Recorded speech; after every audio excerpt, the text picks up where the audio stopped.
السلام عليكم الناس، مرحبا بكم في حلقة جديدة ديال بودكاست ياسين سليمة. اليوم غادي نهضروا على واحد من أخطر والجرائم، من أخطر وأغرب ملفات في التاريخ الحديث، في قصة جيفري إبستين، وفي نفس الوقت متهم ملوك وفنانين. احكي لي على هذا الراجل اللي كان كيعرف رؤساء وملوك وفنانين، وفي نفس الوقت متهم بأبشع الجرائم. صراحة هذا الملف كيخلع، حيت ماشي غير قصة ديال واحد المجرم، ولكن ديال شبكة كاملة فيها ناس كبار بزاف. نبداو من الأول. شكون هو إبستين أصلا؟ كيفاش طلع من واحد ولد عادي في بروكلين حتى ولا ملياردير وكيدخل عنده أي واحد؟ إبستين تولد في 1953 في عائلة متوسطة، ما كانش شي عبقري ولا عنده شي شركة كبيرة، ولكن كان ذكي في الهضرة وبنى علاقات قوية. خدم في بنك استثماري وانت مبدا كيتقرب للناس ديال الفلوس. يعني الثروة ديالو ما كانتش واضحة؟ بالضبط، كانت غامضة شوية. هذه هي أول علامة استفهام، ما كاينش مصدر مفهوم لفلوسه، ولكن كان عنده طيارة خاصة والناس الكبار كاملين كيحضروا عنده. ومن تما بدات الفضائح. بالضبط، من التسعينات بداو كيخرجوا اتهامات باللي إبستين كيدير شبكة لاستغلال القاصرات، بنات صغار كيجيبوهم بحجة الخدمة ولا الدراسة ومن بعد كيتعرضوا لاستغلال. والأخطر أن هاد الشي ما كانش غير بوحدو، كانت معاه وحدة سميتها غيسلين ماكسويل. أيه، ماكسويل كانت هي العقل المنظم، هي اللي كتقلب على البنات، كتربط العلاقات وكتسهل الوصول لناس نافذين. السؤال الكبير كيفاش بقات سنين وهاد الشي كيدار وما كاين حتى متابعة حقيقية؟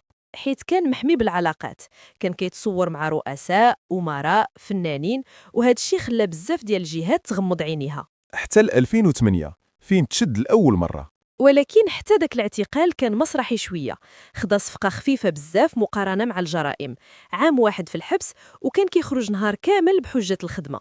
يعني حبس ألاكارت تماما، وهنا الناس فهموا باللي الراجل عنده ظهر صحيح. نوصلوا ل 2019، العام اللي تبدل فيه كل شيء.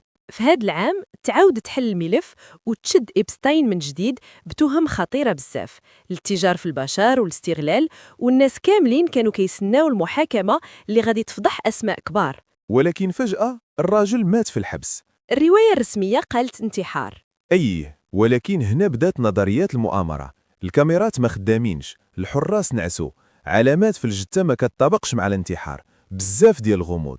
كاين اللي كيقولوا تصفى باش ما يهدرش، وكاين اللي كيقولوا بصح انتحر حيت كان عارف باللي غادي يدوز حياته كاملة في الحبس. الحقيقة الله أعلم.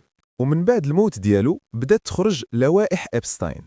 أسماء ديال سياسيين، رجال أعمال، مشاهير، ولكن خاصنا نوضحوا واحد الحاجة، وجود الاسم ما كيعنيش بالضرورة التورط. صحيح، ماشي أي واحد تصور معاه راه مجرم.